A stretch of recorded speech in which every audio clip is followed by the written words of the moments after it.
Marcello scrive ai genitori a Piangaiano. Carissima mamma e famiglia, riguardo a me la salute è ottima. Finalmente spero che sarete di già in casa nuova nella Rova. Spedito un check di lire sterline 60, le quali terminerete di pagare il mobilio e credo mi metterete qualcosa alla banca. Tornando, la prima cosa che diciamo il bergamasco era amante era la casa. Voleva dire il primo contratto, vabbè, compro il terreno e poi dopo mi faccio la casa. Credevo andasse un po' meglio nel lavoro, invece tutto al contrario. Hanno ridotto il prezzo e quindi più niente guadagnare. Ancora 6 mesi e poi si ritornerà in famiglia. Interi paesi, soprattutto nelle valli, si spopolarono, come Gorno, in Valle del Riso, i cui uomini di fatto colonizzarono la costa ovest dell'Australia. Ci sono discendenti di Gorno che superano gli abitanti oggi del paese di Gorno. In quel paese è rimasta sui libri di storia l'avventura di Modesto Varischetti, salvato dopo essere rimasto sepolto per 9 giorni 200 metri sottoterra in una miniera allagata. Quando vide il sommozzatore che venne a tirarlo fuori, pensò che fosse giunto il diavolo.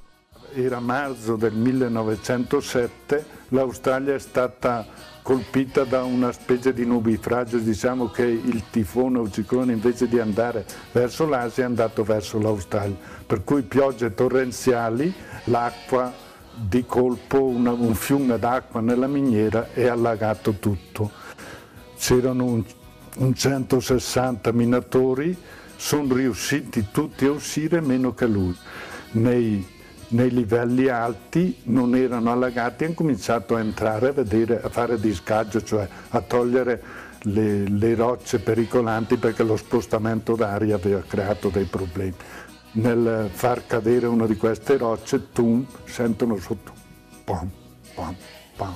Hanno sequestrato un po' le varie pompe che c'erano in giro, pompe ad acqua, insomma per idrovore, se non che la portata voleva dire che quello là sarebbe morto di fame e di sete perché ci volevano giorni e giorni e giorni e giorni. Se non che il ragazzo, il figlio del direttore della miniera, così parlando col papà, gli dice: papà, perché non mandi giù gli uomini con la testa di ferro?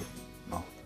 E lui gli dice: ma che uomini poi con la testa di ferro? Papà, quelli che abbiamo visto a Frematola, a Albany, che andavano sotto le navi a aggiustarle. Allora gli è venuta l'idea del palombari.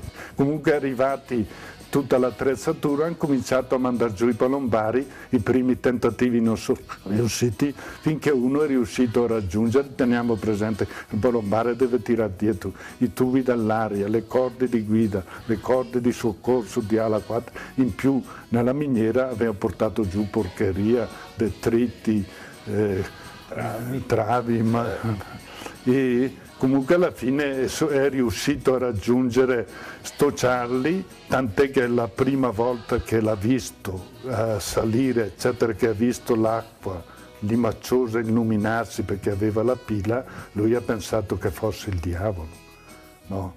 Perché lo raccontava dopo, disse il diavolo ignitatemi. La data comunque era il giovedì santo della settimana santa del 1907. Tant'è che l'hanno chiamato il miracolo di Pasqua. La singolarità del salvataggio, cioè usando i palombari in miniera, che non era mai successo, perché questa storia è andata dall'America all'Australia, all'Europa, eccetera, rimbalzata in tutto il mondo. L'Africa, le Indie, le Americhe, l'Australia. Ci sono uomini di Bergamo nella storia di questi continenti. Paesi che accolsero la nostra gente talvolta a braccia aperte, talvolta trattandoli come bestie. Si lavorava, mangiare pochissimo perché con trietti di prete di al dè, lavorare col faticoso e abbiamo tirato un po' la cinghia, molto. Ma anche quando la vita era ancora più dura che nella vecchia cascina della Bergamasca, era cura degli emigranti fare bella figura. Pose studiate, bei vestiti, perché la dignità imponeva di dire che andava tutto bene. perché alla sofferenza della lontananza i genitori, le mogli, i fratelli non sommassero la pena per una povertà che nemmeno l'emigrazione era riuscita a guarire. E allora vediamo Pier Antonio Belotti, di Vilminore, salutare da Bahia Blanca in Argentina. I coniugi Calegari di Piazza Brembana lo fanno dalla Plata, sempre in Argentina, e Silvestro Carizzoni saluta dagli Stati Uniti la famiglia. I Carabina fanno lo stesso dal Brasile. Per alcuni di loro il sogno si realizzò per davvero. Sono quelli che ce l'hanno fatta. Mica sou deputado, empreendo 10 deputado, sou ser doutor, amor doutor. Queria aproveitar aquela entrevista aqui para cumprimentar a tutti i nostri aliati, de forma especial ai Bergamo, ai bergamaschi, né?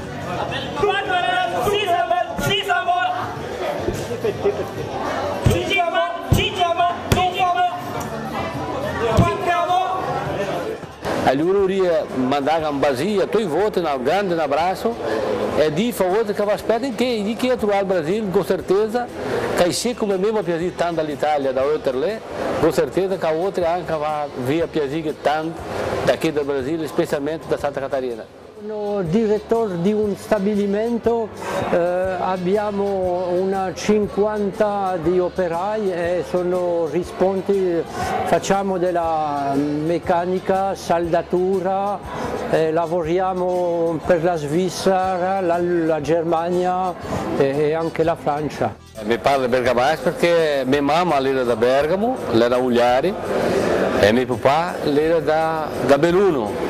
Ma i bagai sempre impara a parlare la lingua da sua mamma. E per via che noi tutti che siamo noi qua, noi dobbiamo parlare sul bergamasco.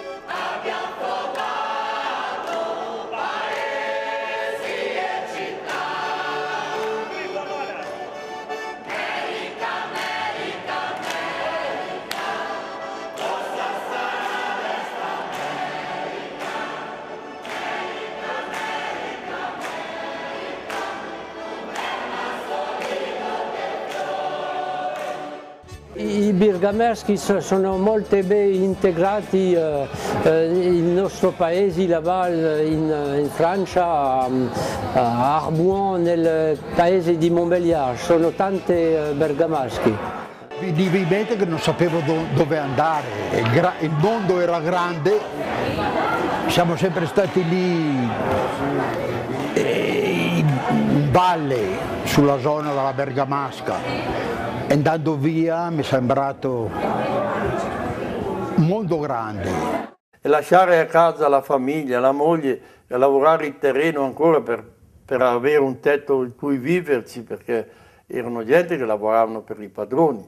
L'orto non è sufficiente per dare da mangiare ad una famiglia, per cui era uno strappo, diciamo così, forte, però si doveva partire perché il lavoro c'è dove c'è e bisogna andare. Nelle stalle dove allora c'era il riscaldamento fatto in modo naturale, si sentiva parlare di miniere, di cosa è andata la volata oggi, cose del genere, quindi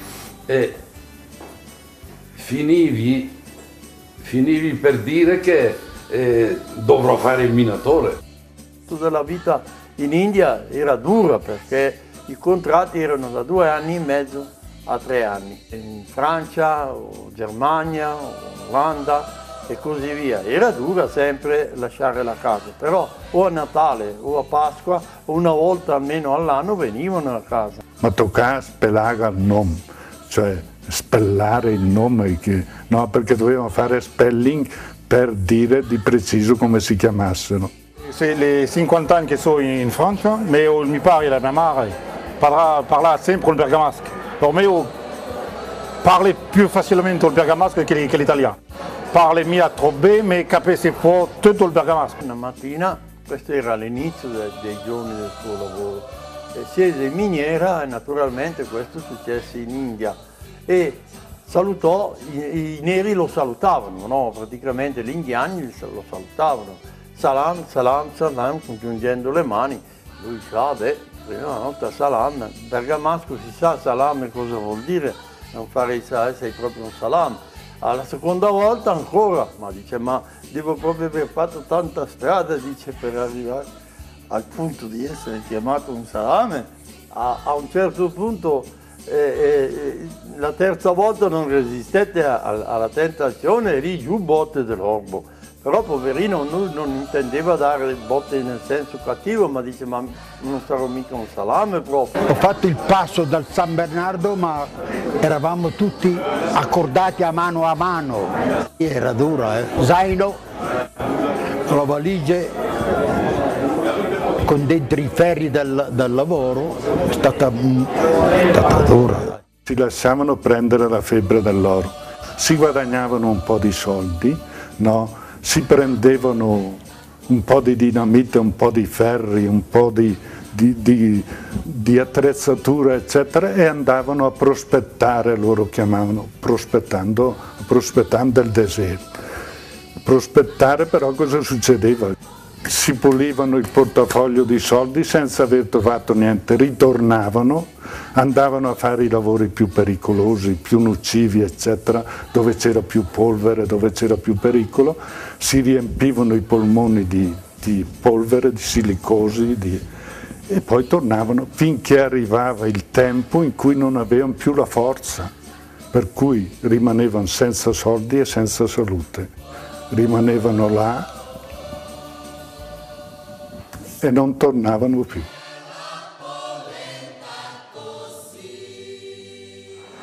Un momento emozionante, forse quello massimamente a Bergamo, il fatto che sono ricordati i miei genitori che hanno vissuto qui la maggior parte, la parte creativa della loro vita e che sono sempre stati attaccati alla loro patria, malgrado la necessità di doverla lasciare. E quindi hanno trasmesso a me questo affetto che avevano e che io continuo. Sono quelli che decisero di cambiare il loro destino, di scartare di lato, scegliendo di cambiare il percorso della propria vita, e ce la fecero. Per altri sono rimasti solo i cippi nei cimiteri, drammi immensi di famiglie straziate, scolpite in poche parole nella pietra. Raccontano di mogli e figlioletti lasciati in tenera età. Anche per loro non possiamo dimenticare.